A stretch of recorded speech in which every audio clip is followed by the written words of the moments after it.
Thank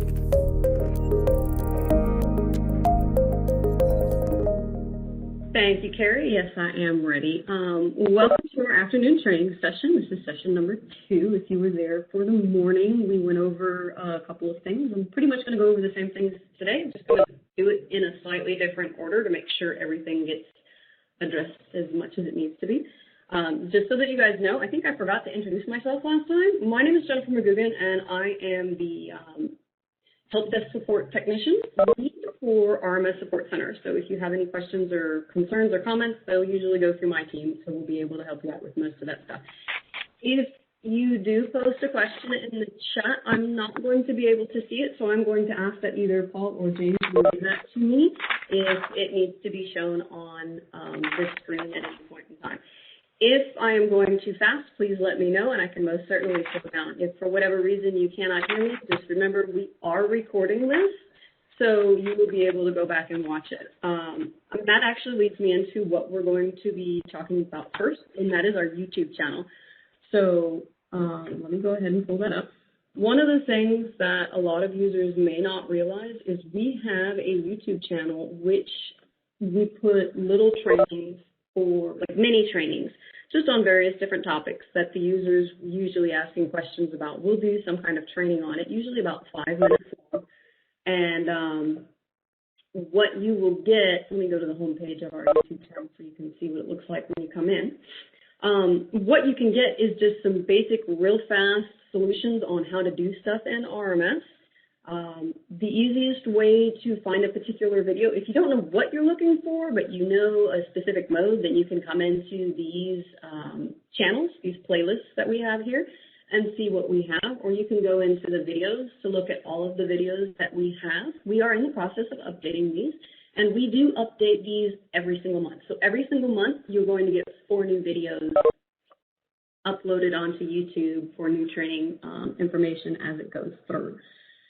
If you have something specific that you want to search for, you can use this little search icon, but please keep in mind that this is the YouTube search, so it's a little limited in what you put in there. So if you put in multiple words, sometimes it doesn't come back with what you think it's going to come back with. So let's say I'm looking for something on QC reports, and I want to know how to multi-sign a QA daily report. Then you can search for things like QA, or you can search for things like signing or reports. But if you search for reports, keep in mind there's a lot of reports, so you might get more responses than you want. In this case, you can see this is what I get for when I search for QA. There is a lot of different possibilities. Some of them are not necessarily related to QA, because like I said, this is the YouTube's, their search function, and we don't have any control over that for the most part, so we try to put as much information in the description as well as in the title, so that way when you do a search, you can find it fairly easily. So if you ever get stuck and for whatever reason you can't submit a ticket, or you can't call us, or whatever the reason may be, you can always come to these videos first and take a look at them to see if you can figure out how to solve your problem. Or if you can't find it in the video, that's okay. You can always contact us at the help desk. There are, which leads me into the next thing that we're going to talk about this morning. No, this is this afternoon. I'm sorry. I'm a little confused. And that is how to get help when you are stuck in RMS. So we recently had to make a change into RMS. In the past, you were able to track all of your tickets that you submitted to the support desk here in RMS using this help button. You can also, this button is also on the login screen as well as on the map view. So when you come to the map view, it doesn't show the help button, it shows this RMS support. But both of them will take you to the same place. So when you click on this, it's going to open up a web browser. For those of you that are using Internet Explorer as your default web browser on your computer, you're not going to be able to view it initially. So what I'm going to do is I'm going to walk you through the process of how to get around that. And also, I might recommend that you either change your default browser to Edge, because I believe most of the government web pages can work with Edge. It also works with Google Chrome or Firefox. It's your choice as to which one you want to use, or you could leave it at Internet Explorer and then just star the location in your preferred web browser, and then you can just open it up that way. Otherwise, if you don't have IE Explorer, you can just click on this button and then click on the Open Support Ticket. And as you will be seeing here in just a minute, this is what you're going to get if you have Internet Explorer as your default. Why is this over here? I'm sorry, I didn't realize that was there. Okay, that's better. So what you will see here is that Internet Explorer is not supported by Jira. All of the other web browsers are, just not Internet Explorer. So to get around this, what you can do is you can just copy this. So you can either click up here and do a right click and choose copy, or you can use your keyboard and then do a Control-C as in cat to copy it, and then open up your preferred web browser. My preference is to use Chrome. That's just my preference. So then I come in here, I open up a new tab, and I tell it to paste. Now, once I've pasted it here, I do need to make a change, and that is just Service Desk. If you don't remember that, that is perfectly fine, because what you can do is you can actually go to our web page, which is rms.usace.army.mil, as shown right up here, and you can go to the support here. So if you go into this web browser and you click on the support and you choose Submit a Ticket Now, it's going to take you to the same place. So let me go ahead and click on that and show you where that's going to go. So it's going to come here. Now, there's another screen. When you're doing it from RMS, what you will actually see will be this one. You can get to this screen the same way. Basically, you're just looking at RMS support tickets, and this is where you'll be able to see at the top. Here we have just some little information for you if you want to be able to see what's going on. And then for when you submit the ticket, this is the information that you will fill out and then click on Send. And you can drag and drop any files that you want to put in here. Jira does not limit the file type that is brought in, and I do not believe it limits the size either. So if you need to add screenshots, which are very helpful for us when we try to assist you with solving your issue, then they can go in here. This also makes it easier. So say you don't want to actually put in a new ticket, you want to track your old tickets. What you'll need to do, and that's what this thing is talking about, is you need to come over here to your requests and click on this. You have two choices. So with Jira, you can be the one who created the ticket, or you could be part of the ticket because someone requested you to be part of the ticket. If you only want the ones that you created, then you'll click on this Created by Me. If you want all of the tickets that you're a part of, then you can click on All. I'm just going to go ahead and click on All. And this particular user doesn't have any requests, but if it did have some requests, they would be listed in here. Now, if you get to the Jira login screen and it's asking you, let me go ahead and log out and show you what this looks like. And it comes and asks you for your username and password, and this is not the screen that I want.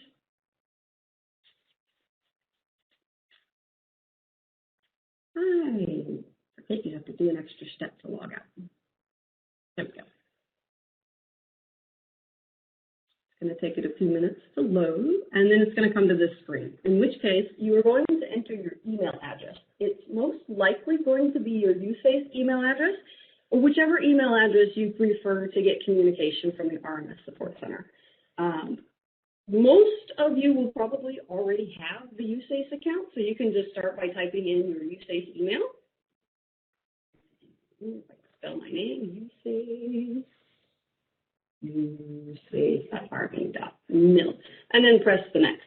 Now, if you've not logged into Jira before, it will ask you to change your password at this point. If you have, but you don't remember the password like me, because I always forget the password because I don't log in here, then you can click on this Forgot Your Password. What that will do is that will send you an email to change your password, and this is the message that you will get. You see it says Reset Password Link has been sent to your email. So then you have to go to your email to get that. Now, because CEIT and ACIT block links in an email, one of the things that you will notice is you're going to have a hard time if you don't get rid of the blocks that they put in front of it. So let me show you how to go around that. So this is the email that I got, and here is the button that I am supposed to click on in order to open it up. But if you'll notice, up above it says blocked HTTPS. That's the first thing that it's got in there. And if you click on it with that blocked in there, it's not going to open it up, which is the point.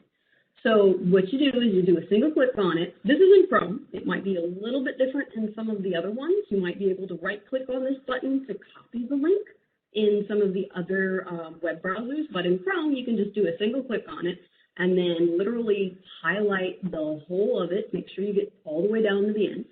Do a right click and copy, or you can do a Control-C and copy on your keyboard, and then pretty much just tell this no, because it's going to open up in a different Explorer anyways. So I'm going to come, I can't see my screen, I've got something in the way, sorry. There we go. I'm going to come over here, and then I'm going to paste this. Control-V, or I can right click and paste, and then press enter. That will allow me to come to the password reset. Now, this screen takes a little bit of time for it to go through, and basically it's just going to ask you to reset a new password and possibly fill out your first and last name if it's not already in there. And then once it's done, it will take you back to this page right here, in which case you can click on the support, and it's going to complain to me because I logged out, and that's okay. And then you'll be able to go through and take a look at your tickets that way. So that is the best way for you to go through and get support. You can also give us a call at our office number, which I always seem to misplace that number. I'm not sure why I always misplace that number. I do apologize. It's in my email. So let me pull that up really fast.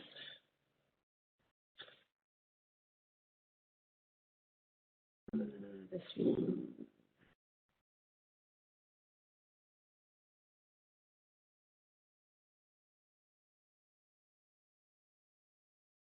Okay, that phone number is 210-473-8658.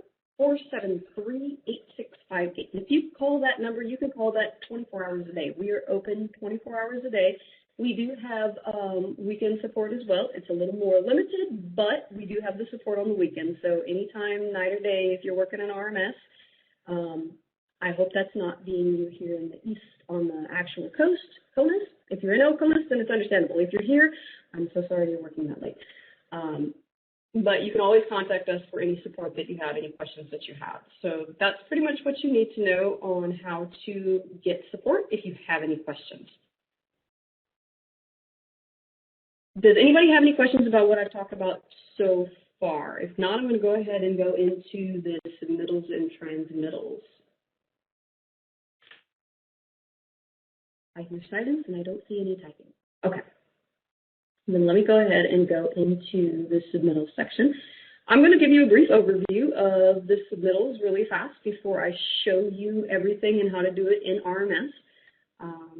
And then we'll go through the process of what needs to be done in order to go through a submittal for the government. Let's see here, that's this.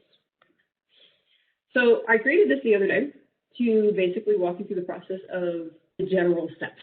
So the first thing that has to happen is the contractor has to set up the specification section. That's the first place that they have to start. I think sometimes the government will set this up, but I think it's the contractor's responsibility. You'll have to check this with the contract as well as the district policy to find out who is supposed to set that up. The next thing that's supposed to be set up is the, oh, I missed it on here. Oh my goodness, I didn't even see that this morning. The next thing that they have to set up after they set up the specification section is they have to set up the Submittal Register. Once those two things are set up, then the contractor can create and send draft transmittals to the government. Once they've created it and sent it to the government then needs to acknowledge receipt of those transmittals before they can do any review with that. And once they review it, they're going to go through and they're going to look at all of the information in there to see what it is. There's two possible options that you've got for that. You can either, so someone had a question about the phone number that I gave you. That 2110 number it was in the past the after hours, but since COVID-19, because we're working from home, that number is the number to call. It's all hours, not just after hours. Okay, so with the transmittals, when the government goes through and looks at everything, they can either send it back to the contractor for corrections or they can approve it based on certain specifications. If they return it to the contractor, then the contractor will go back, make any corrections that it needs to when it's in draft mode, and sends it back to the government, and the government has to acknowledge. Now, when it goes back to the contractor for draft mode because you returned it for corrections, they don't have to acknowledge it. It'll just go back into their draft and they'll be able to start modifying what they need to modify. If you've accepted this submittal, may or may not be approved, you will choose the appropriate QA codes, which we'll talk about later. Some of those QA codes will allow the submittal to be resubmitted later because more information needs to come in or something needed to be changed for whatever reason. It just depends on the situation. Then you will go ahead, apply those QA codes, and then sign the transmittal, and it gets sent to the contractor. Contractor then has to acknowledge it. If you approved it with the submittal needing to be resubmitted, then the transmittal will still go into the complete transmittal section. However, in the submittal register, the status will still show outstanding because it's not fully completed. There were some changes that needed to be done. If the government actually does approve and says it's done, nothing else needs to be done, they'll choose the QA code that has that, and the transmittal will go to the completed transmittal section again, and this time the status will show up as completed, and nothing will be resent. So when the contractor goes back in and they want to try and create another draft transmittal, if it was with a QA code that was complete, they won't be able to use that transmittal to send another one again. So that's the broad view of what it looks like. So let's go ahead and get into the contract and start doing this. Okay, so I've already logged into RMS and I've already logged into my district. What you will notice is the tiles up here are blue. That indicates that I'm logged in as government mode. You can tell that you're in government mode because that's blue. Otherwise, if you were in contract mode, you will see that they are gold. They are not the same. Also, the view is a little bit different on how it goes through. Yay. Can everybody still hear me?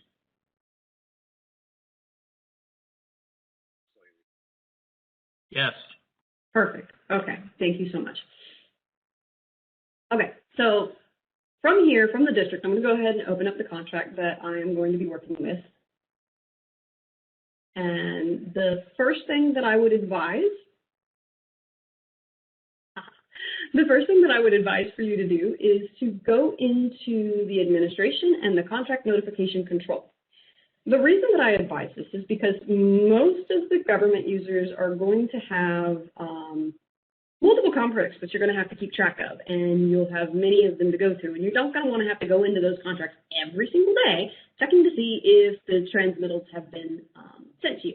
So we have some of these notifications set up. There are various different ones.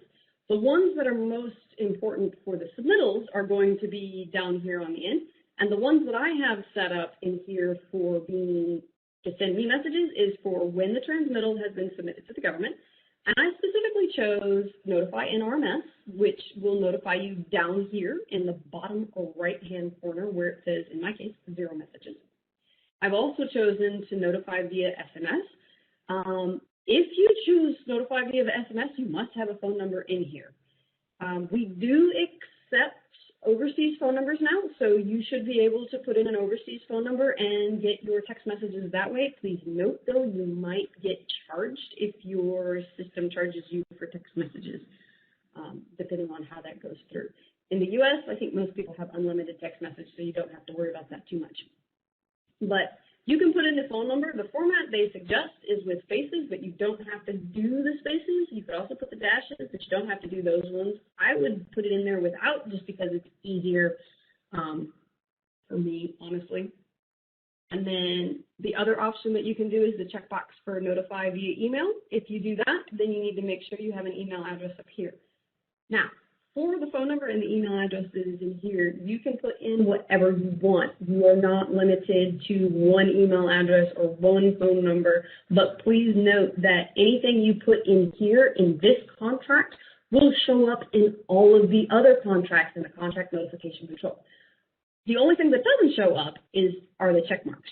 So in each one that you want to be notified when a transmittal was submitted, you have to go into those contracts the first time and check these boxes, and of course verify that the phone number and the email address are correct in that system. One of the new things that we have recently added is the secondary reviewer notification. So once the secondary reviewer has completed their notification and they have entered the date for when it is done, you will get a notification if you have these checkboxes set up for when that is done. So if you are waiting for the secondary reviewer to finish reviewing the transmittal before you can complete it, then you can check these two boxes, these two options, so that way you don't have to sit there and constantly check RMS to see if it's done. You can just wait until your phone beeps at you or your email comes in or it's notified in RMS. So really fast, I'm just going to show you what the messages look like if you want to be notified in RMS. From any screen inside of RMS, you can click on this messages, and it will bring up all of the messages for any notifications that you have for this particular contract. And it's only going to be for, no, it's actually all of the contracts. I do apologize, because this is all of RMS, not just one specific contract, not just one specific district. It's everything that you have set up in your RMS. So in this case, this was the last time that I got my messages. You can always delete these as well by just clicking on this delete button. If you've gotten it and you're like, oh, I don't need to see this anymore, so I'm actually going to delete this because I don't want this on here. And what you can see is there's a couple of delete options. You can just delete the single record, you can delete all records, or you can choose more than one record to delete if you want to keep a few of them in there. I only have one, so I'm just going to choose delete. Most of the time, anytime you try to delete something, RMS is going to warn you. Are you sure you want to do this?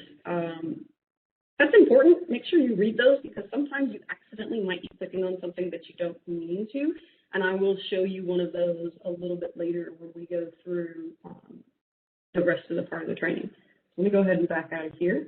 So once you have this set up and you get in contact with your contractor and your contractor says, hey, I'm going to start sending out my submittals, but every time I try to go and submit a submittal, nothing shows up. Why? So the first thing that you're going to want to check, you're going to go to the Submittals tab, is you're going to go to the Specification Section module, because this is the first thing that must be set up. So you're going to come in here and you're going to click on this, and as long as there's stuff in here, so far, that's good. If there's not stuff in here, there are two ways to get stuff in here. You can manually add it by clicking on this Add button, and then you can specify specifically what you want, or you can choose from a master format library, 95, 2004, or 2014. Your choice based off of what you need. I'm just going to go ahead and add something manually in here, and the section numbers, again, the format of what you do with the section numbers is up to you. I'm going to do 231589. I'm pretty sure that number hasn't been used. Now, if the number has been used, what you will notice while I was typing in, there was some red around the box. That indicates either that it's not properly formatted and it's not going to accept it, or it's already been taken, so you have to enter a different section number for that particular one. And then, of course, you have to have a section name. New section. That's all I'm going to call it. Now, with these ones, once that happens, it's going to come in here and show you, hey, I'm done. You can change my name if you want to. And then you'll click on the back button. Now, this back button is the save button in RMS. RMS does not have a save. It has a back button. So if you make any kind of changes to anywhere in RMS, make sure you click that back button before you close RMS or before you go off and do something else. Because for some modules, if you leave it open and you walk away for a long period of time, you could lose all of the information that you just entered, and we don't want that to happen. So always, if you're going to walk away for more than a couple of minutes, I would suggest hitting the back button just to save it. And then you can always go back in and leave it open and then go back and continue what you were doing. Now, the other way to get the specification section in there is to go over to the Import-Export tab. In the Import-Export tab, you can use Import Specs Intact. Now, this is an external software. We don't support the software. It is external. I believe NASA is the one that created it and might support it. But they have this program which will allow you to enter all of the specifications, and you can import it in here. So I'm going to go ahead and open this up. Now, to import the file, you're going to click on Add, and it's going to open up a open dialog box for Windows. Then you'll need to scroll to wherever you saved your Specs Intact file. I do believe when you export it out of spec syntax, it's either going to come in a .cds format or a txt format.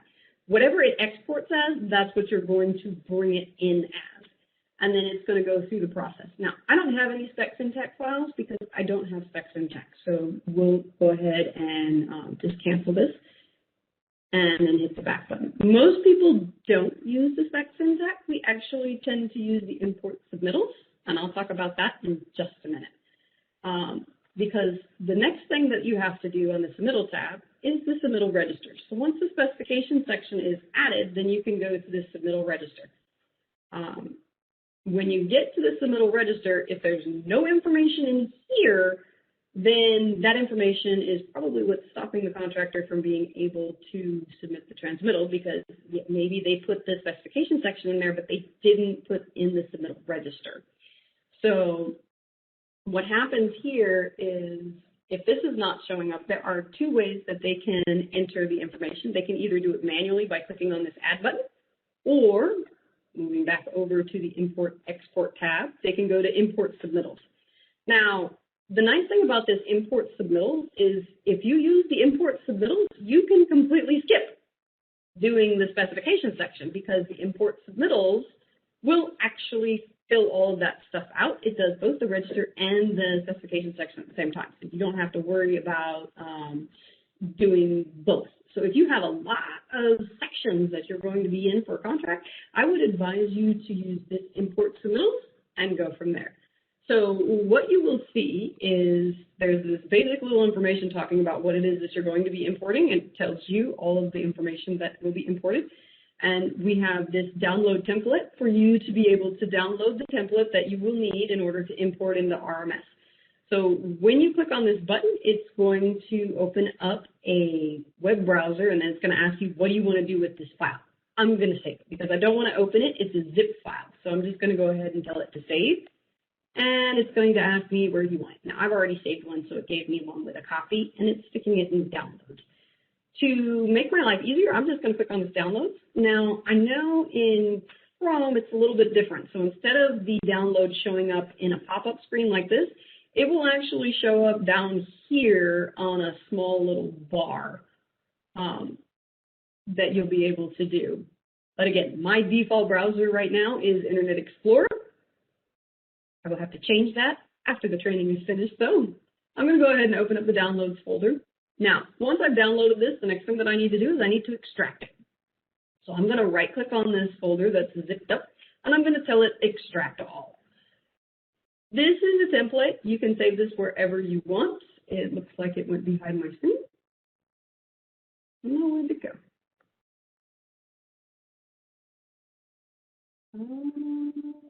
There it is. Of course, it puts it on the screen that I don't have open right now. There we go. All right. So basically, it's asking, where do you want to save that? Now, you can change where it's saving by clicking on this Browse button. In this case, I'm not going to worry about that. I'm just going to go ahead and extract it where it's at. And then after it's finished extracting, I'm going to go ahead and choose it to open. Now, I don't want to open it from here because that's going to open up the wrong file. So I'm going to minimize that. Anymore. Excuse me. Goodness. I apologize. So let me go to my folder. I'm opening up. So this is a Windows File Explorer, for those of you that don't know what that is. And I'm going to my Downloads folder. There it is. And then, as you will see, there are a couple of these. The one that I extracted has this little, it looks like a corkscrew kind of thing. I'm not sure if you can see that. It's a little tiny. But you want the one without the corkscrew. So I'm just going to double click on this to open it up. And then I'm going to go to this sample. Now, there's a couple of things about this file that you need to keep in mind when you are filling it out. And the first and foremost is, after you've filled all of this information out, if you have any white spaces anywhere, especially in column A, or even in some of the other columns, RMS will stop importing. So it's just these columns that it's going to look at. It's the white space in here is okay. It's fine if there's white space in here, as long as one of these checkboxes are checked, and one of these checkboxes are checked, and then one of these boxes.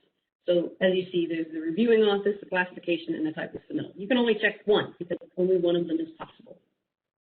But a lot of people, when they have issues with importing the submittals, one of the things that they will have is they'll send us their template like this, and what we'll see is one section number, a whole bunch of paragraph numbers, and then nothing underneath that first section number because it's the same section number. So they think, oh, it's the same section number. I only have to enter it once. No, that's not how it works, because if you leave that white space blank, RMS is going to say, oh, it's the end of the file. I'm going to stop reading. So even though you have maybe over 500 submittals that you put into this file, it only imports 2. You're going, wait a minute, that's definitely not right. More than likely you have spaces that are going on. The easiest way to fix that is to enter the number. If you have it like 10 different ones with the same section number but different paragraph numbers, one of the things that you can do is you can just basically copy by using this scroll bar. So let me zoom in a little bit.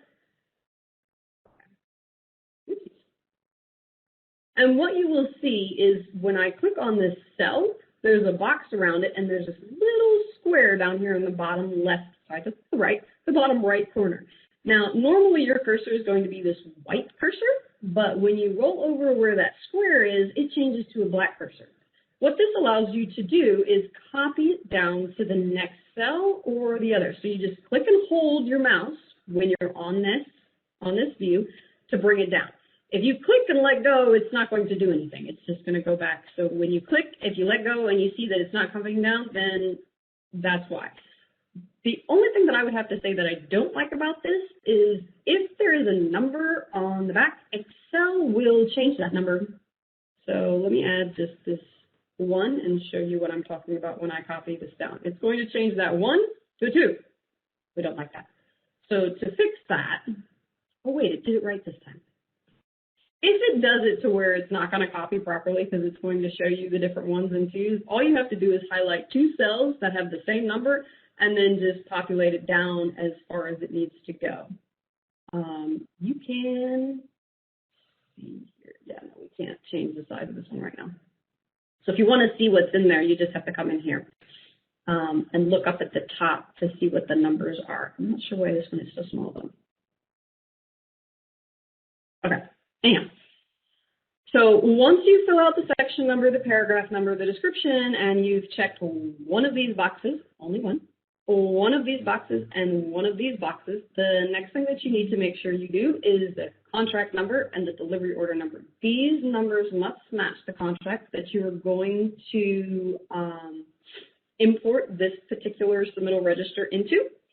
Now, this number that you see in here, this is not a contract number. This is a contract ID. So if I try to import this, even if it's the same contract ID as the one that I'm going through, it's going to tell me that's not possible because this is a contract ID, not a contract number.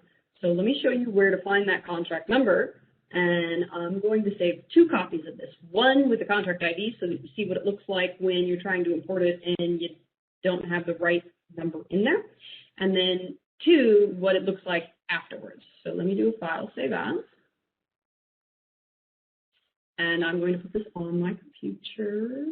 And I don't want it in downloads. I want to move it to the desktop, the process webinar trainings. Okay. So this is going to be Excel. Personally, I like to save these based off of the contract number for which I'm going to be working. Not contract number, I apologize, contract ID. So it's the contract ID, and then whatever submittal register this is going to be for the second register. So second register, and then a date if you want to put that in there.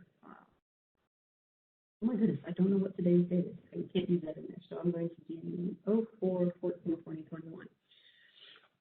That way I know what day this particular file was created. So if I have more than one because I need to update more stuff, then I can definitely do that. I'm going to get rid of these extra ones because we don't need that one. And now I'm going to show you where this contract number is found. So let me go over to RMS. And this is the contract that we're working in. So there are 2 places in which you can find your contract number. They're going to be right up here in this top left. And it's the W9 number for this particular one. Now, what you will see is this is the contract ID, that is for this particular contract. Now, when contacting the support, if you would provide us with the contract ID, it helps us find the contract and it helps us make sure we know which district to go into for the contract, so that way we can help you faster.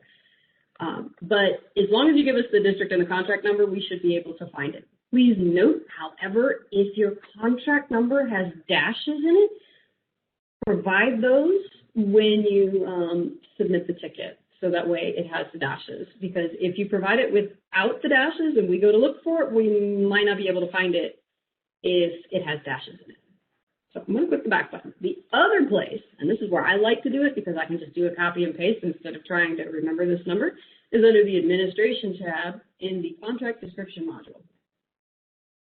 From here, here's your contract number. I'm literally just going to do a Control-C from my keyboard, and then come over here and paste this, of course. You can't paste it directly into the cells, so because there's like 4 cells that are merged. So in order to be able to do this, what you need to do is click on it here, and then click up here, highlight the whole thing, and then do a Control-V as in Victor to paste the number that you just did. Then I'm going to hit Tab, and I need to do the same thing with the delivery order number. So I'm going to go back to RMS. I'm going to copy this delivery order number. I've already copied it, so it's not going to let me copy now. And then click on the cell, and then click up here in the text box, do a Control-V for Victor, and I'm going to do File Save As. This is going to be the second one, so you can see both. Just going to add the word and save it. All right. Now that that's done, you're going to want to make sure you actually close this file so that way RMS can upload it and read it properly. If it's opened, it will see that it's opened and it will let you know, it needs to be closed. Please close the file before trying to upload. Now, one of the other things is there's this lovely little, it says it's a red button, and it's the directions on how to use this particular form. If for whatever reason you can't remember, you can always hover over this or you can click on it. And then when you click on it, one of the things that you're going to want to do is you want to show your comments. So you can come over here to the view. All right, the comments is not under view. I apologize. Where do you usually see comments? There they are. It's under review, show comments. So when you click on the show comments, any comments will show up over there, usually. This one's not for some reason. Usually it will just show up and you'll be able to go through and read the whole thing and see what it has to say. All right, so let me go ahead and close this. Now, one thing to note, for this particular file, the instructions are slightly off. Those are in the process of being updated and they should be updated at relatively soon. But these directions tell you that you need to upload it as a CSV file. You don't need to do that. Just save it as a regular Excel file and you'll be able to upload it normally in RMS 3.0 without any problems. However, if you need to import this into QCS or RMS 2.3.8, then that's when it needs to be a CBS file. But for RMS 3.0, it doesn't need to be a CBS file. It could just be a regular Excel file. Let me go ahead and close this and go back into RMS. So I'm going to go back over to the Import Export tab and import Submittals. Now, this particular contract, I have set it up to have 2 different registers, and if I want to specify which register it goes to, I have to click on this drop-down box, and it will show all of the registers that I have. And let's say I want to put this in the second register because my main register is already taken care of. So I'm going to use a second register. Whether or not your contract has 2 registers will depend on the contract and the district policy. You'll have to check with probably the contracting officer for the particular contract to determine that, or someone in your district to find out what it is with that contract, because that's something that is usually contract specific, not even necessarily district specific. The next thing that you'll want to take a look at, and I'll show you how to make the second register in just a second. But the next thing that you're going to want to do is you're going to look at this import mode. There are 2 options in the import mode.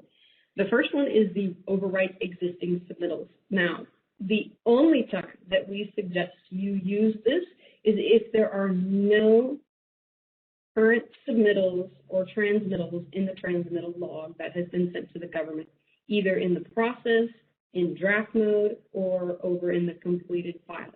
Because when overwrite existing submittals is checked and you import it in, everything that was previously in there is going to be lost. You will lose all of the transmittals that you have already done. So if you have a lot of transmittals that have already been sent, it is best to do a merge and delete any duplicates than to do an overwrite. So what I'm going to do is I'm going to choose merge with existing submittals, so that way I don't accidentally overwrite my current submittals, and choose import submittal registry. Now it's going to ask me, where do I want this from? I'm going to choose the one that doesn't have the right contract number in here, and then I'm going to tell it open, and this is what you'll get. The contract number found in the specified file does not match the current contract number. Oh, well, that's not good. So then I have to go to, I've already done this, but I'm going to show you what will happen when you go backwards to come over here and look at the contract description, copy all of this stuff, and let's go back to the submittal import export, import submittals, and okay, I fixed it. Now let me import this.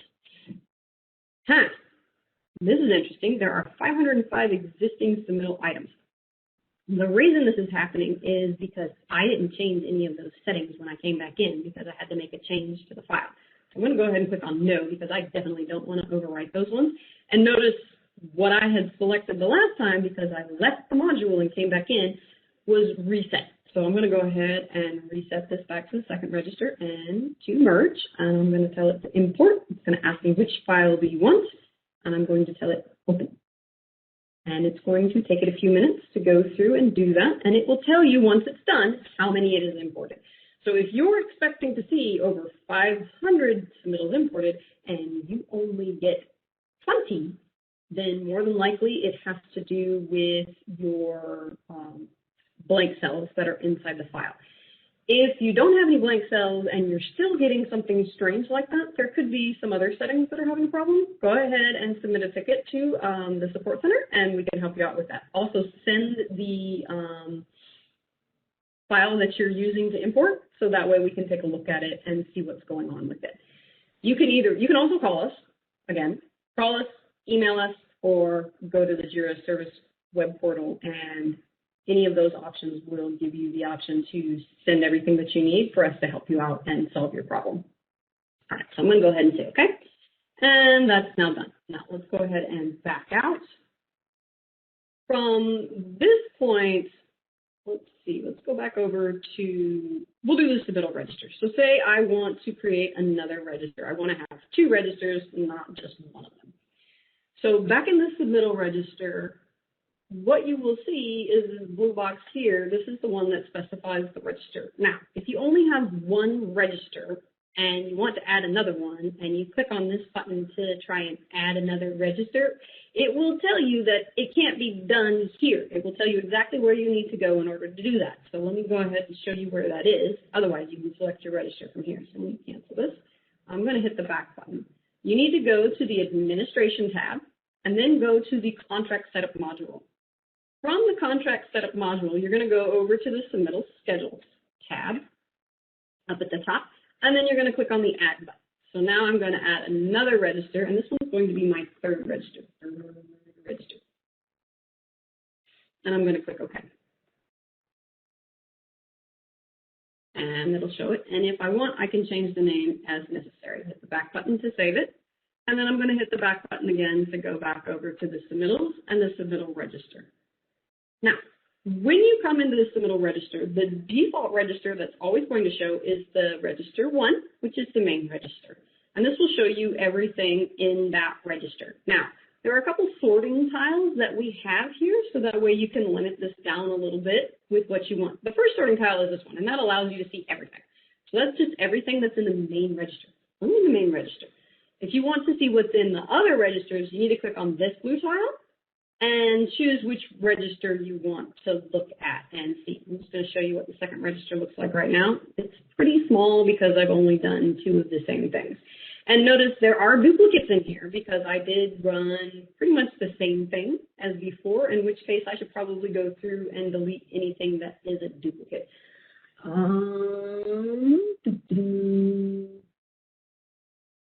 Actually, no, I didn't make any duplicates. 1301, 14. Okay, yeah, because that's right. I changed the numbers. All right. So then the next thing, I'm going to go back to the main register because it has more data in it. What you will see is these are the rest of the sorting tiles that you can do. And you'll see that there are colors. If it's a dark gray like this, that just means that it's not overdue. It's where it's supposed to be. There's nothing special going on with those ones.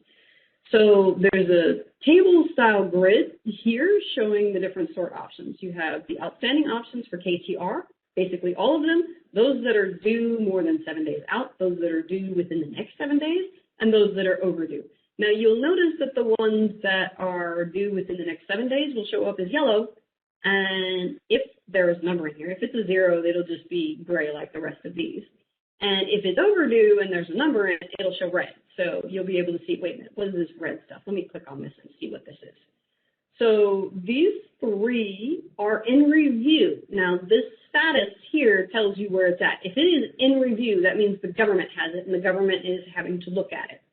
And they have yet to submit the information that they need to submit.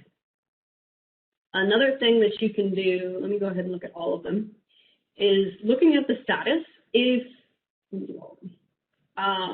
you want to look at a specific status and you don't want to use these sorting tiles for whatever reason, we have these filter buttons that are on the side of each of the column titles, and you can filter stuff based off of that. So basically, you just click on the filter, and then you choose the option that you want to see. Or you can check this option. You can check multiple too. So it'll allow you to check more than just one. And then when you're done doing that, you just click on this X button to see what you've got in there. So any of the sorting tiles will show you what information is coming through. You go ahead and come back here. I want to show everything.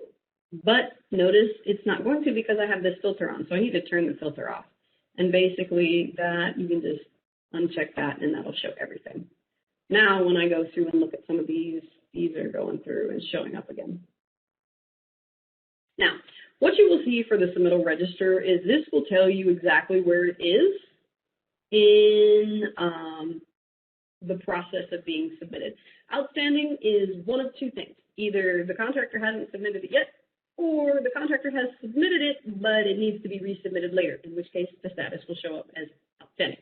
If the government has it in review, then you will see in review, and if it's complete, it will show as complete. And the other thing that you will notice is you'll get a history. Let me find a complete one. Here we go. You'll get the transmittal history down here at the bottom. It will show you the transmittal number, if there's a variation, what the QC code was for it, for each instance that this particular transmittal was submitted to the government.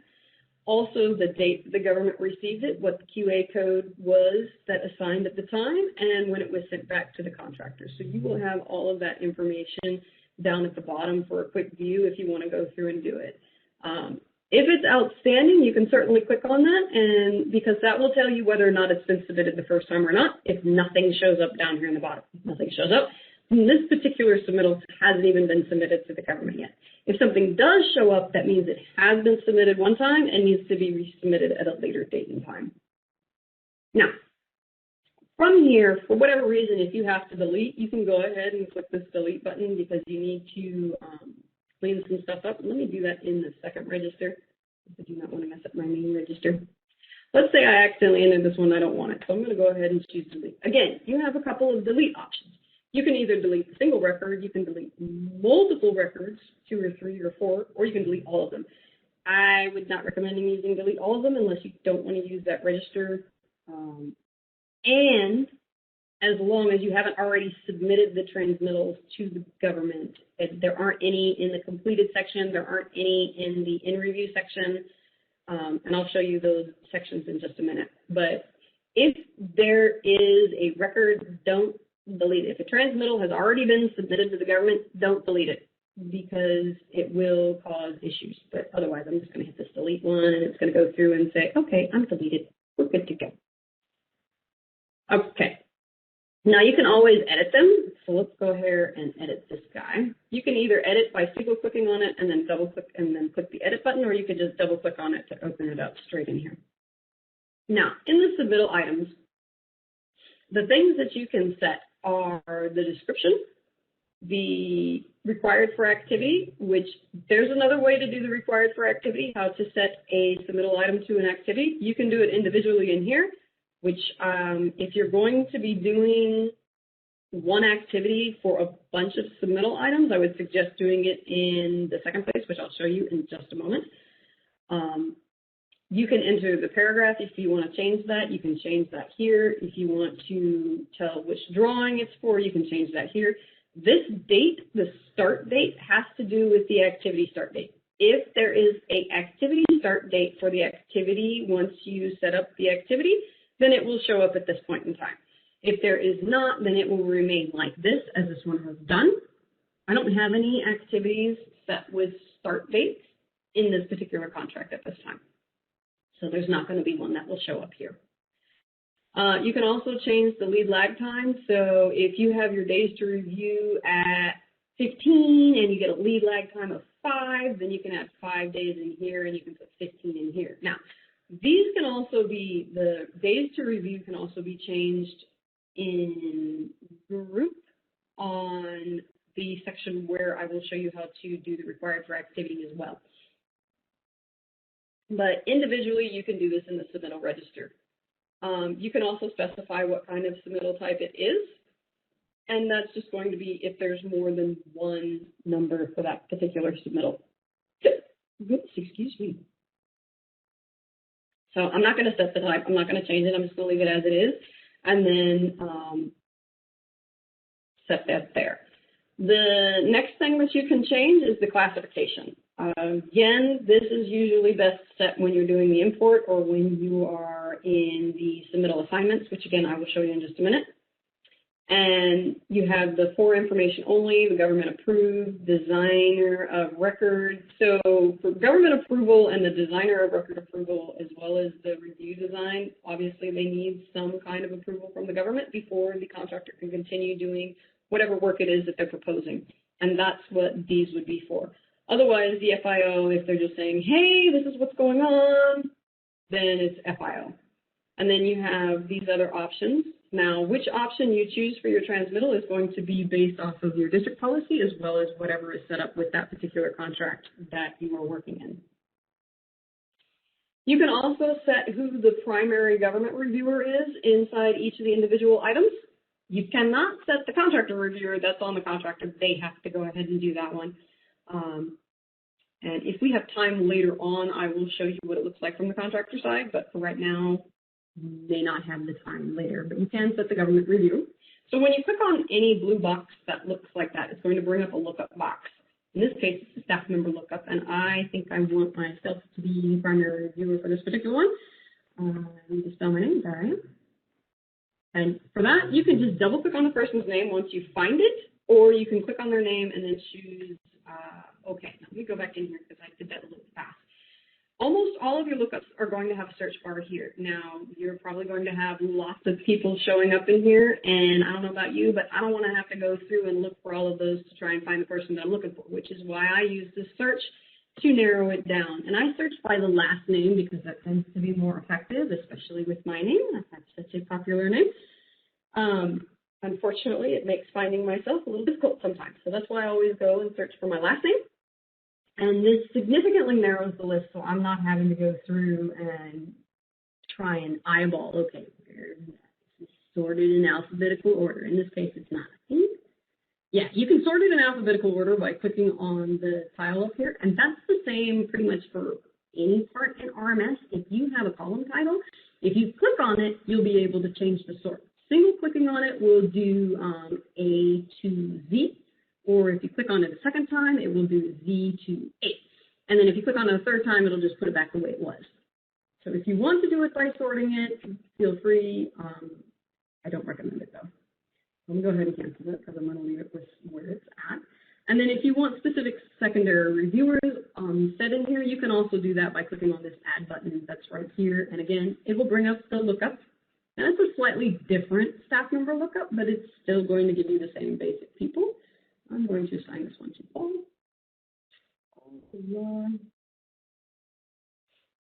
And that's going to commit. So anytime you see that, this does not require you to hit a back button to save it, because that particular one is actually saving it as it does it. So I'm going to hit the, I could actually do the contract menu, but I'm going to hit on the back button here and show you where you can do multiples of these ones. So I'm going to hit the back button one more time. We're still under the Submittals tab, but now we're going over to the Submittal assignments. This is where you can assign the primary reviewer and the reviewer days. You can also set the activity for multiple sections by clicking on this update. So this update is going to give you a couple of options.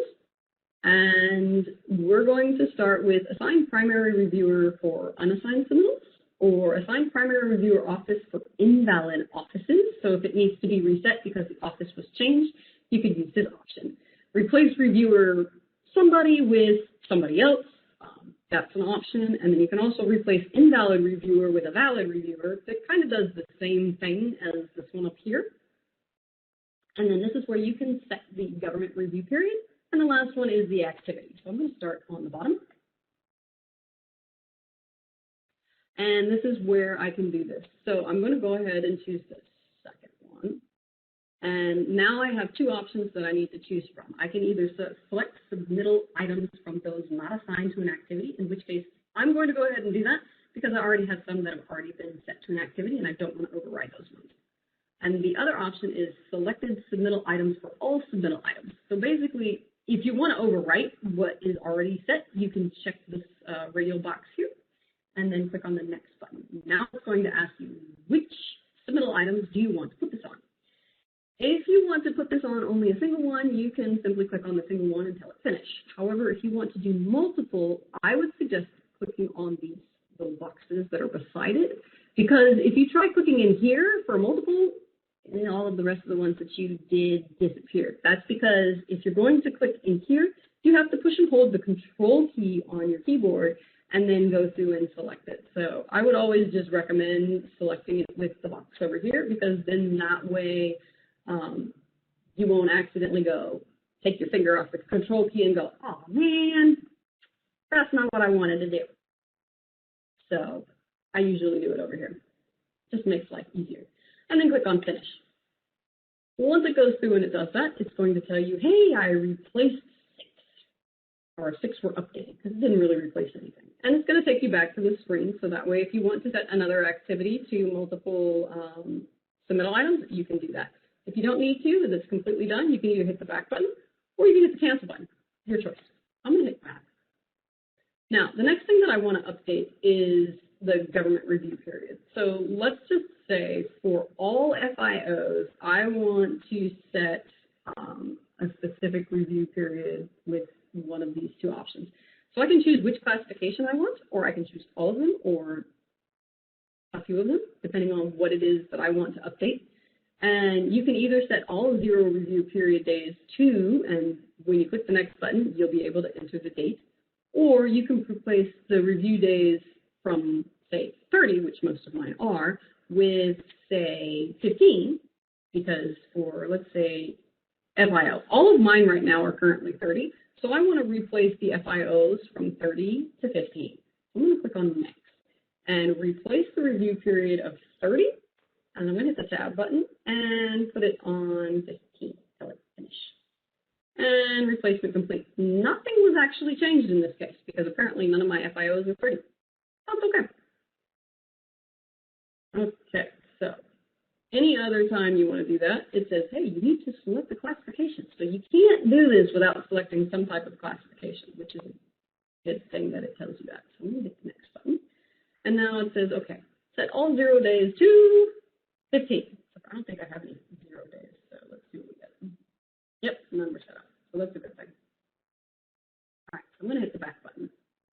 And then the last thing that we can update is assign primary reviewer for unassigned submittals. So basically you have to do this, click on the box, to find the staff member lookup. And again, I would click start just typing the last name of the person that you want to be able to do that one.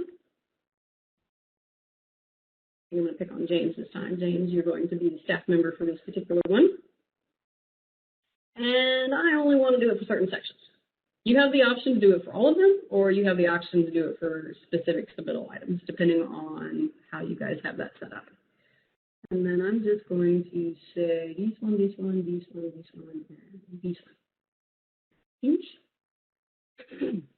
And then this one did do 30 submittal items were updated. So pretty much every time you go in here and do this, it's going to tell you how many items were updated, so you'll know how many were done. And that goes through this particular process. So let me go ahead and hit the back button. Now, notice here, this also shows you the main register. So again, you will, if you need to do it for different registers, you will need to do that by selecting the other register, clicking OK, and repeating the update process for whichever things you need to have updated. Go ahead and hit the back button here. Okay, so at this point now, the contractor has submitted a transmittal, and we can go over to the transmittal log and take a look. I have already accepted mine, so I guess I'm going to be showing you the contractor side. So let me go and open that up really fast and submit a submittal. I need to open up the contract. This was contract 25/778. Now, the reason that I'm looking at these last four numbers is because that's the easiest way to actually search for contract when you have lots of contracts. So see, in my contractor mode, I have a lot of contracts in here. So I don't want to have to try and search for each individual one. And if I try to search for some of these numbers, there's a couple that are very similar, so it'll come up with a bunch of different things. So this is why we like to have the contract ID number instead of the contract and delivery order number. Because then if we search for just that one, which is 25/7/8, there's only going to be one thing that's going to show up. So it's going to reduce my options down quite a bit. And then I can either hit the enter button from the search, or I can just double click on this contract to open it up. Also, you can see that it showed up in the recents too. Let me go back. So this is the recents. This shows you what I have set up in the recents, and you'll also notice that I have a favorite set. Now, both in government mode and contractor mode, when you come in the very first time, like on the first screen, this is where you can set the favorite if you so desire to have one there. Only 4 of them will show, so if you set more than 4, only the most recent 4 are going to show in the favorite section. All right, so let me go ahead and submit a submittal. I'm going to go to the transmittal log. I'm going to choose add, and I'm going to randomly just pick one and choose next. And then I want these 2 items. Next. I'm not going to change this because RMS will automatically set this stuff up. So I'm just going to hit the finish button. And at this point, let's add an attachment here. This add from file system. And I'm just going to randomly pick a number. And let's do this one. It's going to upload that, and then I'm going to make sure I submit this for review, because if I don't, then the government's going to have to do that. So when you go in on the government side, if you see this button here, then that means that the contractor did not push that button, and they still have the ability to edit this document package. So you want to make sure that you click on this button if you open it up and see that it's still editable, or make sure you tell your contractor that when they submit it, they need to go into the attachments and click on that submit review button before they send you the transmittal. So that way it can go through. And now it's telling me, hey, you haven't signed anything. Are you sure you want to do that? I'm going to say yes, because for me, this document doesn't need to be signed. Whether or not the document is signed is going to be based off of what the document is, the contract, and the district policy. Let me come back over here 2 times. And then I can change the classification code. I can change the QC code. I, however, cannot change the QA code because that is only for the government to change. And I can change how many copies are going to be going through. And notice this has 2 items in it, and that's because I selected 2 items.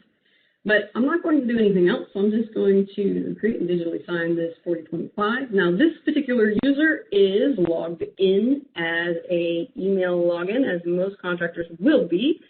So I need to grab my password and put that in here. and sign. And then it's going to go through the process of signing it, and it's going to send it to the government. A memory limit.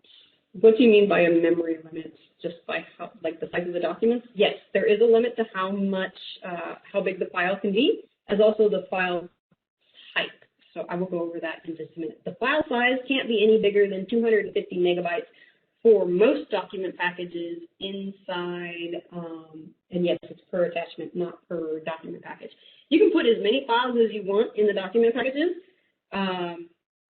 You just need to make sure that each individual file is no greater than 250 megabytes. And that's just so that we don't overload our system with huge files. One of the file types that we do not accept are video files. That, I think, is a popular request. I'm not sure where it's at in the status of the CCV request form, but it is something that I know has been requested. I do not know what the plans are for it at this point in time, though.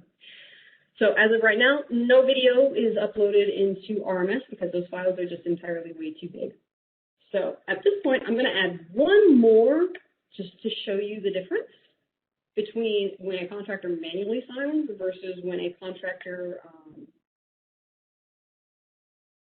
electronically signs. Because if a contractor manually signs in RMS, the government will not be able to electronically sign in RMS. So for this particular one, I'm not going to add any attachments down here. However, I'm going to add the attachments here because there are two places where contractors can add those attachments. They can either do it in the attachment as I did with the last one, or they can do it in the document package that's down at the bottom. Where they do that is dependent upon the contract and the district policy. So that's up to the government to decide what they're going to do, where they're going to do it. All right, so this particular one I'm actually going to sign. This process is going to be the same whether it's in government mode or contractor mode. I'm just going to click sign. I need to click on the document I want to sign. I want to click the next button. If I want to have my name show up, because if I don't click this box, it's not going to show my name. It's just going to show my email address that I use to log in. If the district policy or the contract specifies that you must have the signature of the person's full name showing as well as their title, then that's what this option is for. If they don't need that, then you don't have to check this box. It's just up to you. Now, if I want to change the location because this is not where I want to put it, I need to click on this 2 times in order to bring up the elliptical lookup button. I'm going to click on that ellipses lookup button, and this will give me all of the options that I have for the district for positions. Now, this stuff can be set up in the district, but most of these are set up by us. We do have some extra ones, and this is for the training contracts. So you probably won't see as many as we've got in here, but this is what we've got. So this is I'm going to put it here. And then I'm going to choose finish. It's going to ask me for my password again.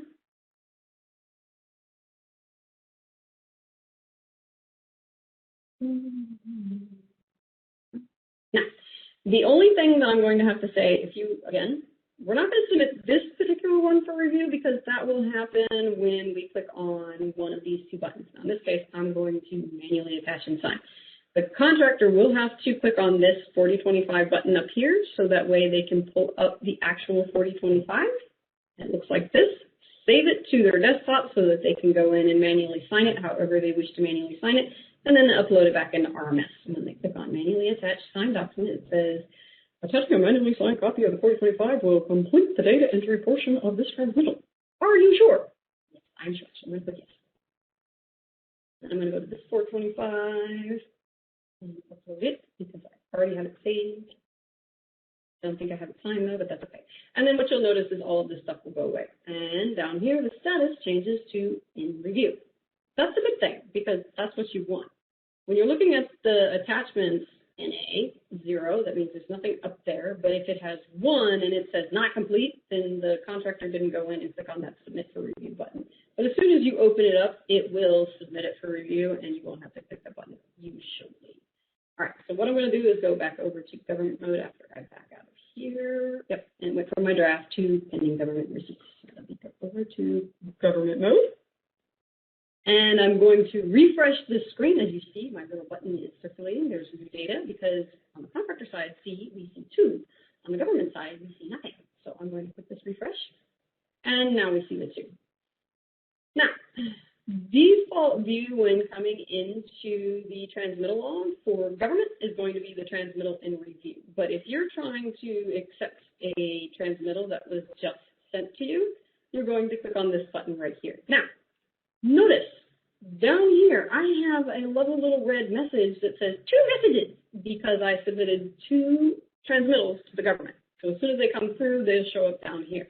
So keep an eye on your bottom right-hand corner in case something has come through that you haven't seen in your email or on your text messages, depending on how you have that set up. Now, once you come in here, you need to accept the ones that have just been submitted to you. You go over to the pending government receipts, and you need to enter a date. So click on this 2 times to be able to have your cursor put in there, as well as to bring up the calendar lookup. If you don't know the format, just use the calendar lookup, put the date in there, and then click anywhere outside of that box to get it to move from pending receipt to transmittals and review. You click on that, and then I'm also going to accept this one for 14.1. And then you either press enter or click off of it. In either case, it's going to go over here. Now, when I click on the transmittals and review, these are all of the ones that I have to go through and review and make sure all of the information is good. You will notice that all of the classifications for these particular ones happen to be GA, so they need approval. Of course, it'll start off with the section number, it'll start off with the transmittal number and which items of that submittal is included for that particular transmittal, the date the contractor sent it, when the government got it, when the review is due. This date is based off of the review due days that we set either in the submittal assignments module or in the actual submittal items in the Submittal Register. And then once it's returned to the contractor, you'll have a date entered into here. Now, for each of them, again, you will have some history showing up down there telling us what's inside of it without actually having to go into the transmittal. As you see, this one tells us it was item 4, which the description is instructions. It tells us who the primary government reviewer is, if it's been set, what the QA code was, if it's been set, who the primary contractor reviewer was, which we haven't set, the QC code, as well as if there was a variation. Now, the variation is probably not going to be used too terribly often. Variations are going to be for resubmittals, and that's when, or it could be for first transmittal. It depends. If there's a huge change in any of the construction designs, plans, or any work that they're doing that needs approval from the government, then that's when they would use the variation checkbox, which let me go ahead and open up the one that I just sent. And here's the checkbox for the variation. Contractors or government can check it. It doesn't matter which.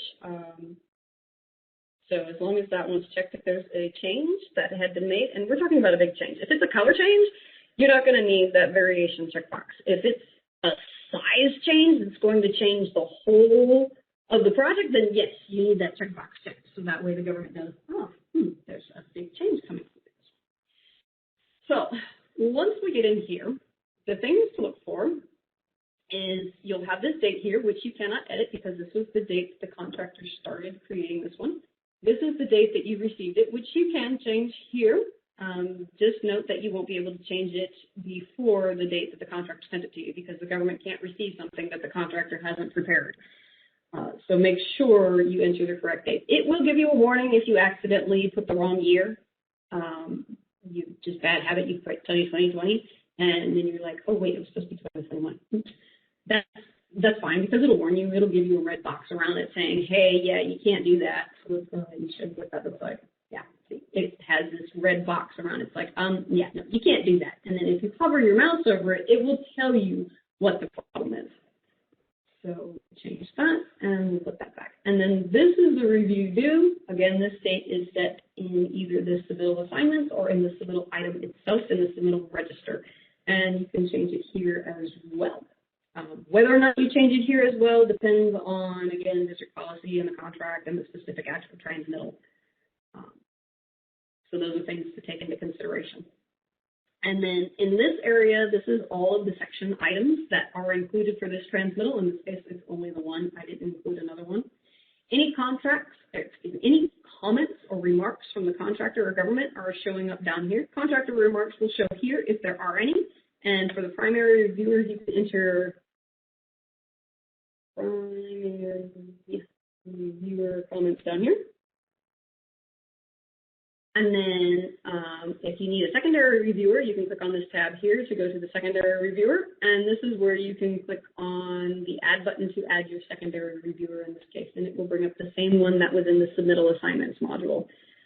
And again, I'm going to click on James because I picked on Paul last time. All right. Now, at this point, James can now come in here and he can make changes to this stuff. He can say, or I can say, hey, okay, James, you have to have this done by the 28th. Must be done by this time. And then he'll go in and he'll put in some remarks.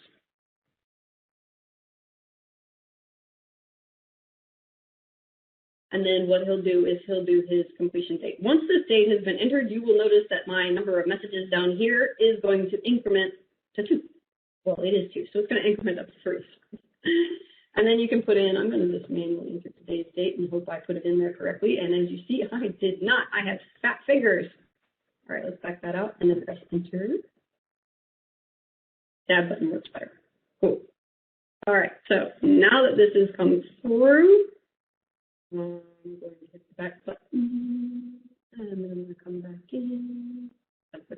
There you go. Notice once I backed out, that number incremented from 2 to 3. That's it. Now let me go back in here.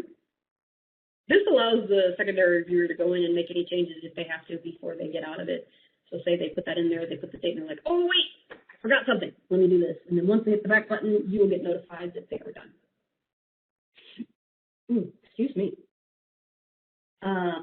Another thing to take into consideration, I'm going to go up to the top here really fast. You can review what the 4025 report looks like at this point in time before you go any further. And what this one won't have the contractor signature. This one is just going to have all of the information that's in an RMS. If you want to see the one with the contractor signature, you need to go down to this document package that's here at the bottom. Now, what you will notice is that there are 2 document packages down here. The reason for that is because the top document package is to allow the contractor and the government to send documents back and forth with each other. So anything you want the contractor to see, you can add to this shared document package. Sometimes in other views, it's called the contractor document package. But the top one, 9 times out of 10, is going to be the shared or contractor one, and that's for both the government and the contractor to see any documents. Now, the bottom one is for government only. So if you want to add documents into this transmittal that you don't want the contractor to see, this is where you're going to add it. And then you'll just click on the add button to add the new one, and then you'll have to do another add inside there when you want to add the file. And then the person will know that there's something in there because they will see something like this underneath here. So here, let me just go ahead and add this one. And it will open up in here, and this is where I can add the files. So I'm going to add from file system. I'm going to choose this one. This is a picture. Okay. So file types that we do accept, they're all showing up in the document packages. So these are the type of files that we accept in the document packages for RMS. You can add PDF files. You can add JPEG files. Paul, correct me if I'm wrong. Can we do PNG files too? It's any image file, correct? Should be able to, yeah.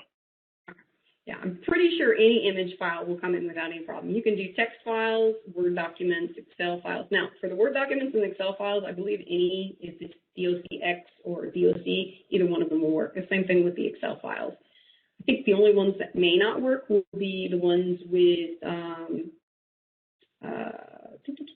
the XLM ones, and that's because they've got other stuff on there, and I don't know that those ones are accepted. But the regular XLSX, I think is the other one, are acceptable PowerPoint files. You can put those in email files. You can do, and the CVS files, that's just a special kind of exported Excel file. So usually comments are limited, but it depends on how it's set up. So these are the file types that we can add. And again, you're not limited to the number of files you can add in here. You can put in as many as you want. Again, the limit file size is 250 megabytes. The nice thing is what you'll see down here is you get a little preview if it's a picture down here on the bottom, or even if it's a document, sometimes you'll have a preview down here too. At this point, what I need to do, if this is something that needs to go to PCF, I need to make sure I click on this complete package button. If it needs to be signed, I also need to make sure that I sign the selected document. If it needs a letter generated, I can generate the letter. Now, these ones are pre-done letters. You can, when you click on these ones, it will show you a list of all of the different pre-loaded letters for your district that you can go through in these various different template sections, and you can choose one of those to add. So say you need to add a request for proposal to one of the designers or something, you can use one of these documents or templates that are already done. And notice they're all Word templates. I'm going to cancel this because we don't need that in this particular case. Well, let me go ahead and complete this package because I don't really need to sign either one of those. Actually, no, not yet. Let me back out and make sure I'm in the right place. Oh, yeah, that was this one. Notice the status here is saying not complete. Now, because it's a government one, it's always going to say not complete until you click on this complete package. So I'm going to say yes. And then I'm going to click the back button. And now down here, you will see this is accepted. What that means is those documents are now going to be, quote unquote, ready to send to PCF. If you do not click on the accept or complete button, depending on which one you're in, with the exception of this document package. So if you're in the attachments of here and they put something in here and you need to look at that, and I'll show you that in another one, you need to make sure you accept that if you want those documents to go to PCF. If you don't need those documents to go to PCF, then they don't need to be accepted. But in order to go to PCF, you must accept the document package first. All right. Now, notice for this one, this apply QA codes and sign 4025 is not an option in here because the contractor manually signed it. One of the things that you could do if you want to electronically sign it in here is just double click on there in the document package as I just did, and then go, it's just, yeah, this is our 4025.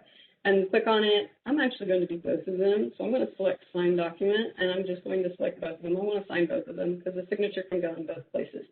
If the signature cannot go in both places, only pick one and then go back and do the other one if it does need to be signed and the signature needs to go in a different place.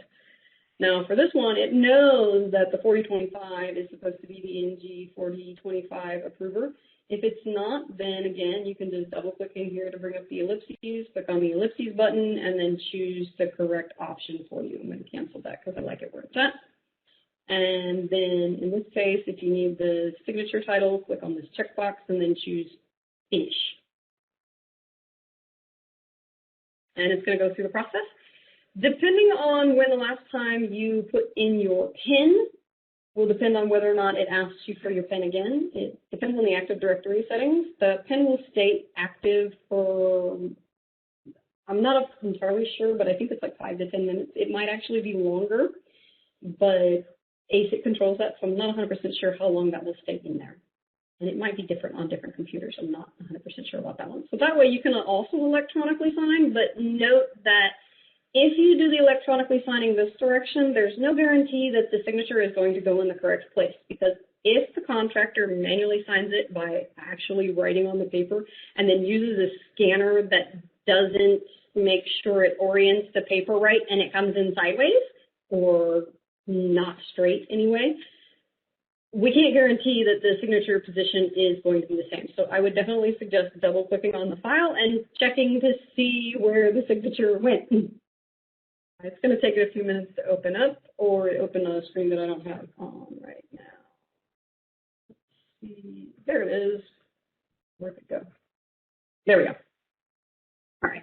So in here, what you can see is I've got this signature here. See if I can scroll in on this. Yeah, it's right here. Now, this one was because it was manually signed by the contractor. It doesn't have a signature in here because I didn't actually sign it. I just downloaded it and saved it to my phone, my computer, so that way I could upload it again. But otherwise, you would have a signature here, and then you can see in this case, yes, it's legible, it's in the right position, good to go. So we can go ahead and close this and go back to contractor mode, government mode. Here we go. Now, at this point, I've signed it, I've taken care of all of that stuff. The only problem with this is you will be able to apply the QA codes this direction because the contractor manually signed it. So in order to get the QA codes on there, you will have to download that file that you signed, and at least on your phone, you can use Adobe, what is it? Sign and, I turn off my phone. It's free for your phone, so if you have Adobe Sign and Fill, that's what it is. It's the Adobe Sign and Fill app that you can put on your phone, and you can actually just write it in that way. Or if you have Adobe Pro on your computer, you can do it on your computer that way too, and you can just put the QA code in and then upload it back into RMS by using this manually attached sign 4025. Now, we are going to have to do this one anyways because of that. Now, when I click that button, it's going to give me a warning if I have forgotten to do something. In this case, I have forgotten to add the QA code for this particular transmittal. So let me go ahead and talk about these QA codes. You have a couple of different QA codes to choose from. Notice that at the end of each of the QA codes, there is a word that's in brackets. That is going to tell you what that one is for. So in this case, A is going to be approved as submitted and it's completed. So if you choose this option and manually sign it, it's going to send it back to the contractor. They're going to acknowledge it. It's going to go into the completed section. It's going to be done. They're not going to be able to submit for this particular one again. They'll have to do it in another transmittal if there's something else that needs to be done.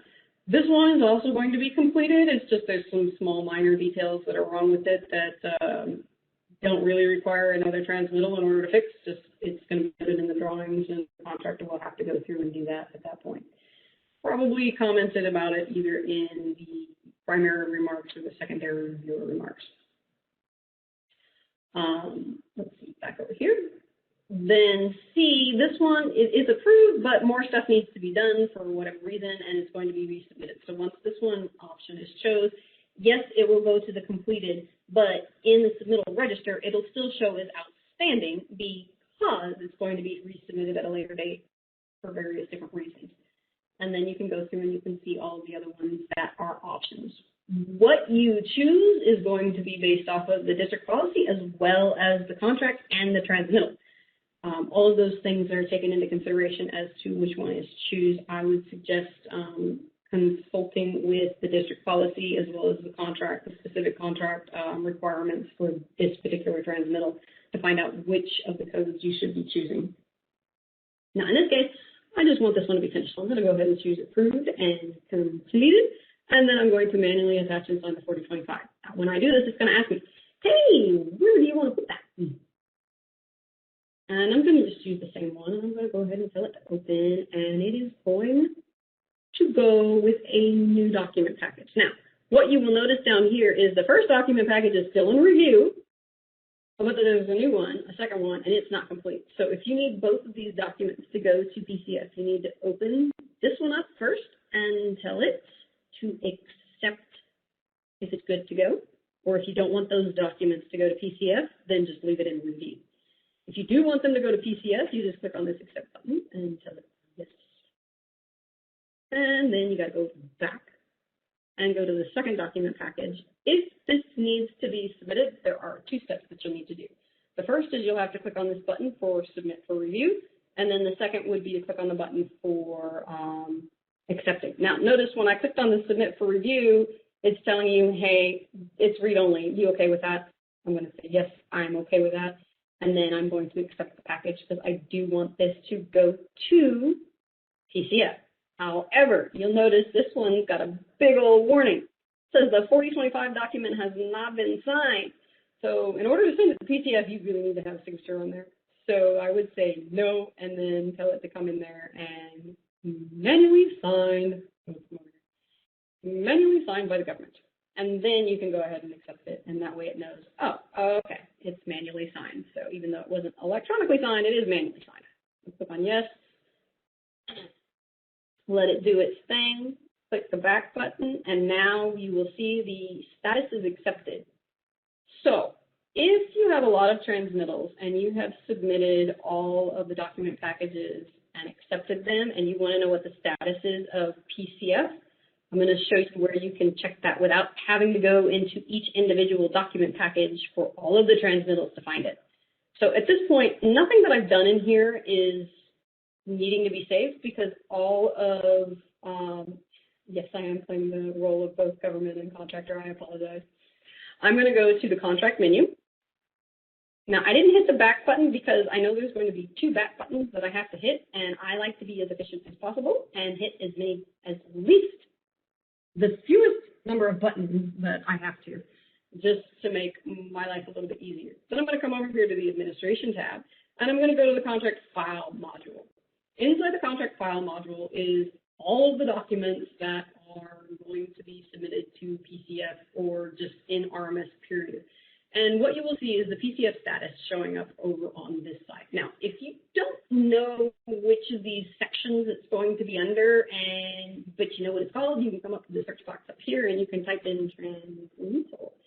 And what you will see is there's the submittal option, and then it's going to go to the QA. I'm not sure why it went to the QA QC, because there are some transmittal stuff in there. That's why, because it's Canon Power Plant Transmittal. Let me click on this one though, because that's the one that I want. And these are all of the submittal things that are coming through the transmittal log. And this tells you their status of where they are in PCF and which particular file it's talking about, including which transmittal it's in, whether it's government remarks, the 4025, or other particular documents that are in there. When you're looking at the status, if you see ready to send to PCF, and it has been in ready to send to PCF for more than 72 hours, contact the RMS Support Center so that way we can take a look and see if there's something that's stopping it from going. The other thing to note, the reason the hours is 72 is because in order to send these to PCF, each district is, we go through a process, and it runs through each district. So each district will get 100 files sent to PCF if they have 100 or more files that need to be sent. And once it's sent those 100, it will go to the next district and send 100 from that district and go on to the next district until it has gone through all of the districts, and then it will start again. If all of the districts have 100 files to send, it could be up to 72 hours before your document actually gets sent to PCF. If it hasn't gotten sent to PCF after 72 hours, then check with us. That way we can check and make sure that there's not something blocking it or any other issues. Also, another thing to check, if it was sent to PCF and it comes back with an error message, you will notice that here. By clicking on any of the individual documents and looking down at the bottom, what you will see is the title, the status, and if there are any errors. So if it was sent to PCF but not accepted, then the error message for what is wrong with it will show up in here. You won't have that issue usually with the transmittal logs, but some of the other files might have that problem. We have recently added the ability to allow GSA contract numbers to be sent to PCF. Prior to this most recent update that we've done, status report, QCQA, okay. GSA contracts. So we have recently added the ability to send GSA contract numbers to PCF. In the past, we weren't able to. The way RMS is setting up to prevent bogging down the system, both RMS and PCF, we don't send out all of the files if they don't meet the criteria, because we already know it's going to come back with an error, and there's no reason to clog up the network with things that we know are going to return with an error. So we make sure to check on these things, and we'll let you know in the actual thing if it's going to be something that can't be sent to PCF. But the GSA contract numbers are now allowed to send documents to PCF. So if your contract has a GSA number instead of the typical W9, 12, or whatever other number it happens to be, those ones will now be able to go to PCF as well. Okay, so someone wants to know how to run a status report, a QC/QA deficiencies report, and exposure hours report. Okay, all of those are actually done in the same place.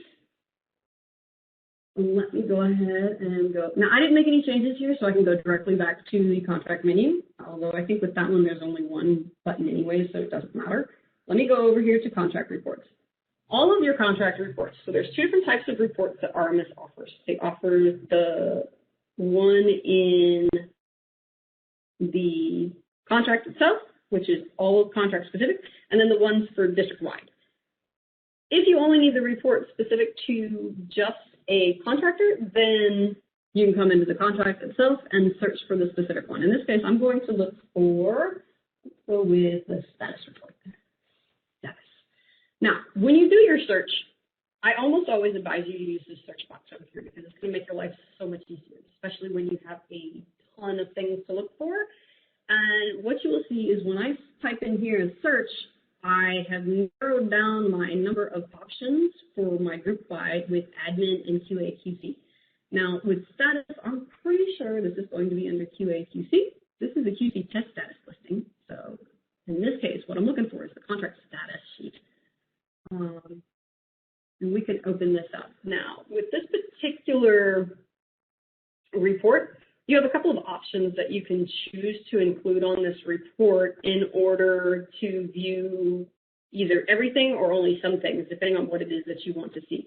You can uncheck everything or you can check everything. Usually I just start off with unchecking everything and only pick like a few things that I actually want to see. But if you want to see everything, we'll just go ahead and check all of it, and then you're going to click on the preview button. Now, this probably isn't going to happen right now, but I know a lot of users will occasionally get an issue where they open up a report, but it doesn't actually open. So when that happens to you, it's not that RMS is not opening it, it's actually how Windows handles opening new screens and going between different connected monitors. So if you take your computer home and you're connecting it to a different monitor, and then all of a sudden you try to open up a report that you have no problem opening in your office, that's probably exactly what's happening. The only way to fix that is on your taskbar, and I don't think my taskbar is showing on this page, you'll hover over the icon for that particular issue. So you'll find the icon for your taskbar for, let me see if I can take a screenshot because it's on a different screen. This is my taskbar. You're not going to be able to see everything. All right, let me just,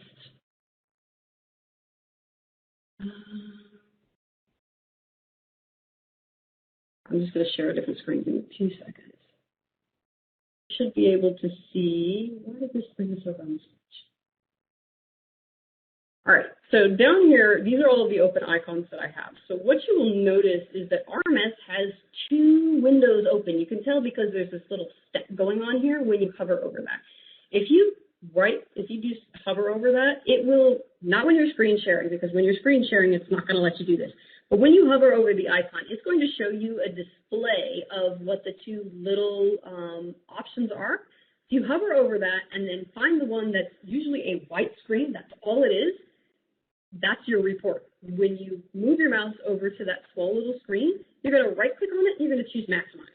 When you do that, you're going to be able to see what it is that you want to see. So let me go ahead and move my stuff over to the other page. Not that one, that one. And then the report will show up in full screen after you maximize it. So this is how you would go through and run the status report. We have a video on what all of the different parts are for this on our YouTube channel. I would highly recommend you do it. It is a 30-minute video, so we're not going to be able to go over all of the details here in today's instructions. I will go ahead and try to post into the chat the video link for that one. If not, Paul or James, if you could do that for me, please, that would be awesome.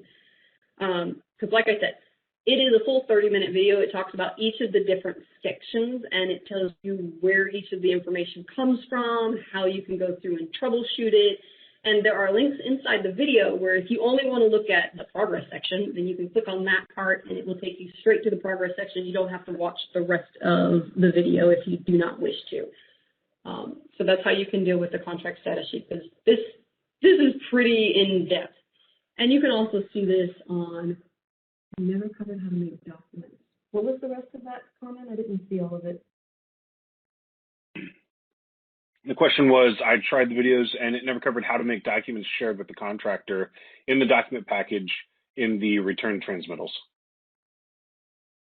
So the shared document package, yeah, go ahead. Yeah, you need to make sure you're putting it in the shared document package. As long as you put it in the shared document package, the contractor will be able to take a look at that. Now, the contractor, I didn't finish that. I apologize. I got distracted with the request. So let me show you the last thing that needs to happen in order for a transmittal to be done. So once you've sent it back to the contractor, on the contractor side, they will then need to refresh. And you'll see here there's pending contractor acknowledgement. The contractor has to come in here and enter the dates, just as the government does, and then it will go where it needs to go, depending on what you need. So once that's done, the contractor can then, they can do it one of two ways. They can double click on it here to open it up to take a look at the document package. They can't edit anything in here. They can only come in and view it.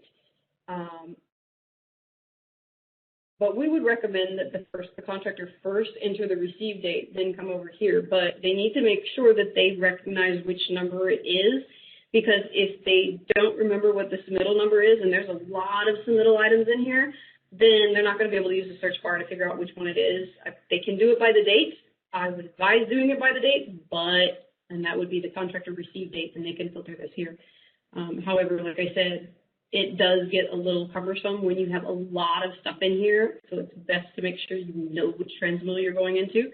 And then when they open it up, as you can see, anything that I added here will also show up. See, even the government remarks will show up in here. So the contractors, as long as you put it in the shared contractor package, you'll be able to, the contractor will be able to go back in there and see that. Okay. We have about 10 minutes left. I can either really quickly go over the QC/QA deficiencies report and the exposure hours report, or we can do a quick Q&A. Any preference, Carrie?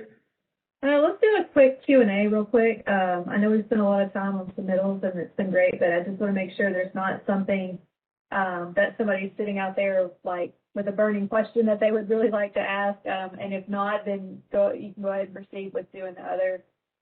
So I will, for a quick second, I will go in and click unmute all, but it may still require folks to unmute themselves. I think if you're on the phone, you hit *6 to unmute. But if anybody has any questions, feel free to ask them out loud, or you can type them in the chat. Looks like there's a new question in the chat, Jen. A couple of different ones. Let's see. Will there be training specifically for closeouts? And it says real property, DD13, DD4s, and will this section and features be available for contractors? As far as specific training, I mean, we can look into, we have 2 more sessions of training coming up next week, and what we can do is look at if there are things that you specifically want us to cover, we can include that into the training. As far as if you're asking if there's any specific training for contractors, at this moment there's not. We were told that's up to the districts to provide that training. However, we're still discussing that because we understand that, contractors come in and they've never done work with FLIR before and they're being told to use RMS. So that's to be worked out. But again, if you have specific things you want us to cover, we can definitely make sure we include those in next week's training. There's one, Jennifer, that says QA deficiencies. What is not listed on the current log? And then, see, James, did you answer that one?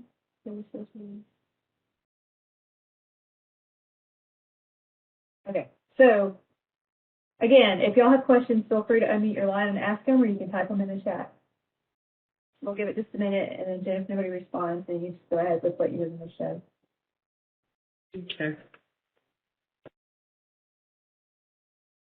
Hey, ma'am, can you hear me? Yes. Yes, we can. Go ahead. Yes, ma'am. Just a quick question about the slides that you went over today. I was just maybe I missed it, but just wondering, are you gonna will you be able to send it out to everyone who attended the training today, or is that possible? This recording or this video is going to be recorded, and we will definitely post that on our YouTube channel when we get that done. The slides. Are you wanting the one that I presented with the submittal process, or are you wanting the one from Carrie? Oh, the ones with the submittal process, definitely. Yes, ma'am. We could definitely post that on our website, or we can probably send it into an email. If you want this document specifically, just put your email in the chat so that way I can make sure I get you. And once I edit the one mistake that I forgot to include in there, I will go ahead and email it to you. Will do. Thank you, ma'am. You're welcome.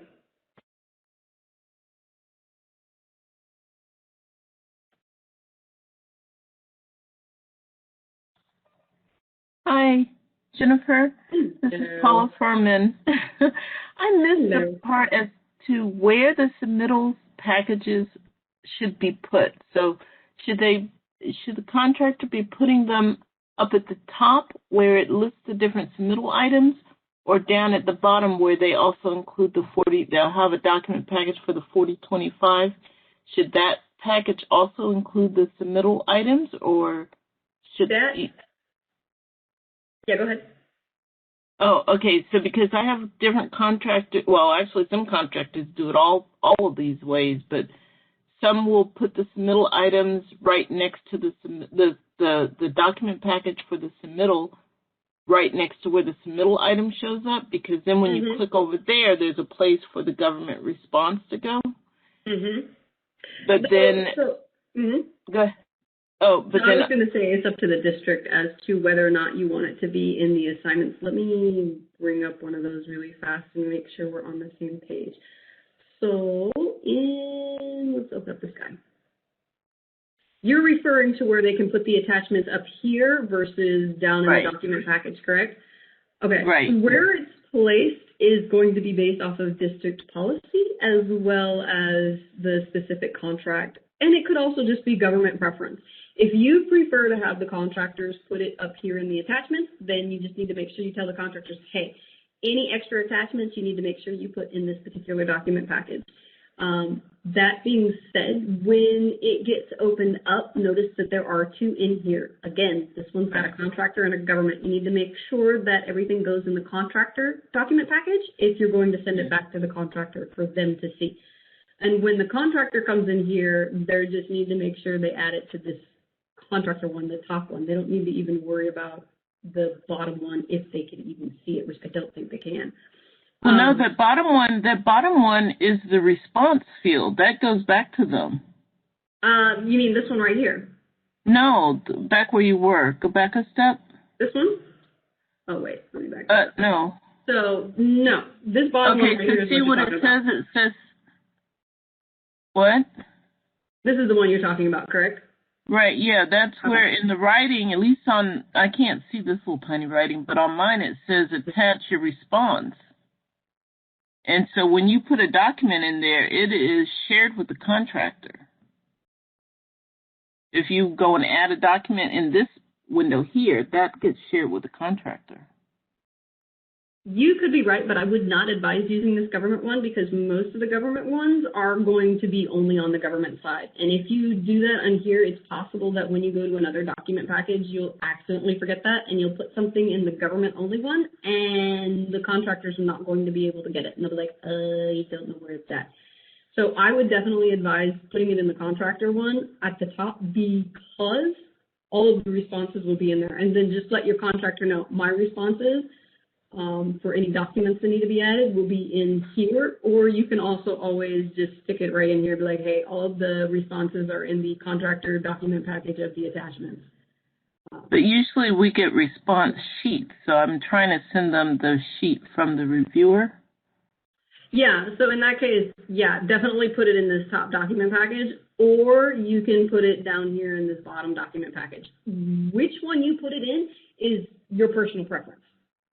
Okay, so let me ask you another question. Can I just tell them here where it says where the 4025 one is, the transmittal, can I just add another document package right there and put all my, and just put my comments there? And then is it all right if I tell them to go ahead and put all their submittal items right in that same document package with the 4025? Yep, that's up to your district policy. If your district policy is okay with that. Or we don't have one that I know of. Okay, then yeah, RMS will let you do that. Okay. I guess I'll just tell them to do that because that makes it easier because we also have to download them all and save them on on our drives. Mm-hmm. So it's easier if everything's in one spot, and then you can export them all at the same time. Yes, that is true. That is the benefit of putting it all in one place. Okay. All right. Mm-hmm. As long as it's not a problem for somewhere else in the system. No, it's not a problem. RMS does allow you to do that, and that will be perfectly fine for you. Just remember that if you're adding a new document package, once the contractor has done everything that they need, if they need to add more stuff and the documents need to go to PCS, you will need to go back in there later and accept that document package for those documents to go to PCS. That's the only thing. My experience is if you put the bottom one where it says government, they don't, maybe they have difficult to see that. Therefore, always better to both the contractor where you have that 3025. When they click, they will see that. And that's the best way for me to send any attachment. Click on, I'm sorry, I'm having a hard time understanding what you said. Click on what? For me, is the easiest way to. I agree with you to attach. Yeah, the second one, where it says 3025. Yes. Yeah, this one. Yeah, Usually goes through here. Yeah, because if I use the government government space, they were not able to see that. Yeah, that's true. And Paula, for yours, if you want them all in the same place, you can actually put them in here. But if you need something to come back from the contractor, all you have to do once you put the documents in here is just click on this return for corrections down at the bottom. So that way when the contractor goes in, they can open up the submittal and just go into the document package and make any of the edits that you want them to have, and then resubmit the document package to you and let you know, hey, I've resubmitted the documents, I've added it open, and you can go from there. What, you're saying do that instead of having a review? No, I wouldn't say do that. Instead of putting it back? If you want to keep all of the documents in one place, that's all. Oh, okay. So if they submit it differently and I say, no, I want you to submit it with all the documents in one place, you're saying send it back to them for correction. To Correct. make them. Okay. Okay. Now, I'm going to have to go ahead and cut this training off as our PMO team needs to have another meeting, and there are some other meetings that are coming through. If you have any other questions, please feel free to submit a ticket to the RMS Support Center. We can be more than happy to help you with that. Also, you can stick in here for a little bit longer and put the questions in, and we'll try to get those ones so that way I can actually go into the chat and get your email so I can send you the submittal process file that I had, if that's what you want. Yeah, and this is Carrie, and I just want to thank everybody for dialing in today. And again, if you have questions or topics that we didn't address today that you would like to have addressed, we have no issues doing that. We just would like to know what those are before the training so we can make sure that we have a slide or have a discussion ready to be able to address it. So you can send those topics to the RMS PMO inbox. I put the link in the chat. Or if you don't see it, you can email me. If you don't receive emails from me and you'd like to, just send me an email and let me know that you'd like to so I can add your name. I do have a copy of the chat, so any questions that were asked in the chat, we do have those. We can also provide those when the training is ready to be posted online. Again, all of our training is being recorded. It will be put onto the RMS website, so you can refer back to that. But again, if you have any questions and things we haven't addressed, please let us know. If you want to stay on, like Jennifer said, and put them in the chat, we'll try to still respond back with the answers, even though we're going to cut the actual audio and everything off in just a few minutes. But thank y'all. Thank you so much. There is a question about the topics. Will the topics be different on the next training so they know if they should attend or not? Again, that's entirely up to the users. If y'all want different training, we just need to know what you want, because when I put the notices out there, I always say if there's something specific, if it was payroll or something you wanted us to go over, we're happy to do it. We're just looking for that insight as to what you actually want to see and what you need training on. Yeah, so I know at least one person wants closeout documents, so we'll go ahead and try and add that next week into the training as that way. So it will be slightly different next week to get those in there. And if you do post any other ones, if you can get that to Carrie before next Monday, then we can definitely make sure we include that in the training as well, as long as there's enough time to include all of that. Yeah, and I'll add too, I know last year we did a couple of beginner sessions and a couple of more advanced sessions. If that's the preference and y'all would like to have next week's training be more advanced, that's fine. We just, again, if there's something specific, just let us know that you want us to cover it, and we'll be happy to do so. Yeah, if you can put those spreadsheets in there, but we'll put it in the request box. Okay. Yeah, I'm trying to pull out everybody's email right now. Hey, Jen, don't worry about it. I have the chat. Oh, thank you. Has everybody's emails and stuff in it. And again, I mean, if we don't get all the slides sent out to every individual person, I mean, we can put those slides on the SharePoint, the RMS PMA SharePoint, and we can always put them on the RMS website. Folks can just go in there and download them. Good.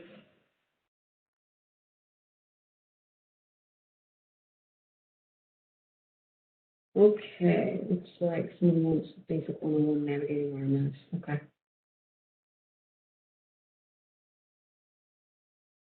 All right, again, thank you guys so much for joining. We're going to go ahead and cut off the audio as we have other meetings to go to. Again, we'll leave up the chat for a few more minutes if you need to add anything else. Otherwise, I hope you guys have a wonderful day, and if you choose to join us again next week, we'll see you then. Thanks, y'all. Thanks, everybody.